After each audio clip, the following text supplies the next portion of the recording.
Video చూసే ముందు జై శ్రీకృష్ణ అని కమెంట్ చేయండి. ఆగస్టు నెలలో 5వ తేదీన శ్రావణ మాసం ప్రారంభమవుతుంది. ఈ మాసంలో అనేక పండుగలు వరుసగా వస్తుంటాయి. అదేవిధంగా హిందువులు శ్రావణ మాసంను ఎంతో పవిత్రంగా భావిస్తారు. శ్రావణ మాసం అనేది శివుడితో పాటు విష్ణువు కూడా ఎంతో ప్రీతికరమైన మాసమని చెప్తుంటారు. అదేవిధంగా అమ్మవారికి కూడా ఎంతో ఇష్టమని పండితులు చెప్తుంటారు. అందుకు ఈ నెలలో శివకేశవులతో పాటు లక్ష్మీదేవి పూజలను కూడా చాలామంది చేసుకుంటారు. విష్ణువు యొక్క జన్మ నక్షత్రం శ్రావణం. ఈ మాసాన్ని హిందువులు ఎంతో పవిత్రంగా భావించి ప్రత్యేకమైన పూజలు చేస్తుంటారు. శ్రావణ మాసంలో శ్రావణ సోమవారం, శనివారంలను ఎంతో పవిత్రంగా భావిస్తారు. ఆగస్టు నెలలో 19వ తేదీన రాఖీ పౌర్ణమి పండుగ వస్తుంది. ఆగస్టు 26, 27 తేదీలలో శ్రీకృష్ణాష్టమి వేడుకలను నిర్వహిస్తారు. అదేవిధంగా హరియాలి తీజ్ నాగపంచమి కూడా ఇదే మాసంలో నిర్వహించుకుంటారు.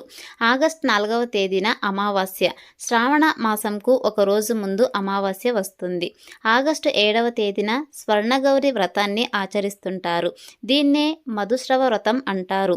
మహిళలు తమ భర్తల ఆరోగ్యం కోసం ఈ పూజలు చేస్తుంటారు. నాగపంచమి ఆగస్టు 9వ తేదీన జరుపుకుంటారు. ఈ రోజున మహిళలు ఉపవాసం ఉంటారు. పుట్టల దగ్గరకు వెళ్ళి పాలను పోస్తుంటారు.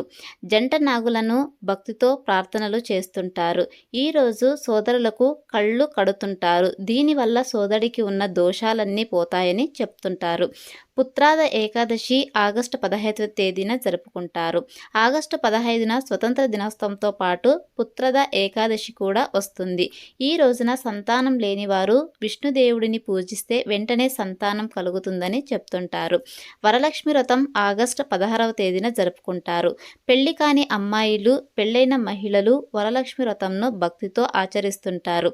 ఈ పూజలు చేయడం వల్ల మంచి భర్త దొరకడంతో పాటు భర్త ఎల్లప్పుడూ ఆరోగ్యంగా, ఐశ్వర్యంతో ఉంటారని, కుటుంబంను అమ్మవారు చల్లగా కాపాడుతారని భక్తులు విశ్వసిస్తుంటారు. శ్రావణ పౌర్ణమి ఆగస్టు 19వ తేదీన జరుపుకుంటారు. ఈ రోజున సోదరులు తమ అక్క చెల్లెళ్ల దగ్గరకు వెళ్ళి రాఖీలు కట్టుకుంటారు. దీనివల్ల సోదరులు, సోదరీమణుల మధ్య ప్రేమ ఎల్లకాలం ఉంటుందని చెప్తుంటారు. సోదరుడికి రాఖీ కట్టగానే సోదరుడు ప్రేమతో తమ వారికి కానుకలు ఇచ్చి వారిని సంతోషపెడుతుంటాడు. జన్మాష్టమి ఆగస్టు 26, 27వ తేదీలో జరుపుకుంటారు. శ్రీకృష్ణాష్టమి వేడుకల్ని ఈసారి 2 రోజుల పాటు జరుపుకుంటున్నారు. ఈ వేడుకను సాయంత్రం అష్టమి తిథి ఉన్న సమయంలో నిర్వహిస్తారు.